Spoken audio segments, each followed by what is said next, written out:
শুরুতেই আমরা যদি কাউকে মারপিট করি এটা সমাধান না। আমরা সর্বোচ্চ ধৈর্য ধরে আমরা কাজ করছি। আমরা আইন শৃঙ্খলা রক্ষা করার জন্য যা করা প্রয়োজন আমরা সেইভাবে পুলিশ কমিশনারের নেতৃত্বে আমরা কাজ করে যাচ্ছি।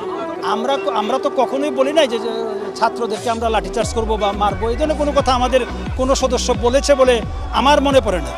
আমরা চেষ্টা করেছি শান্তিপূর্ণ উপায়ে আইন শৃঙ্খলা রক্ষা করার জন্য যতটুকু ধৈর্য ধরার প্রয়োজন হচ্ছে। আমরা বাংলাদেশ পুলিশে তথা ঢাকা মেট্রোপলিটন পুলিশে আমরা কাজ করছি।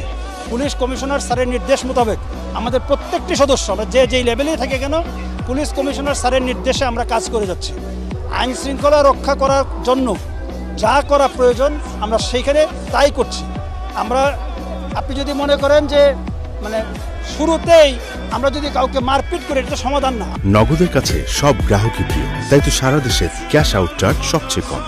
আমরা সেটাকে শান্তিপূর্ণভাবে আমরা সমাধান করার চেষ্টা করছি। আমরা সেইভাবে কমিশনার স্যারের নেতৃত্বে বা নির্দেশ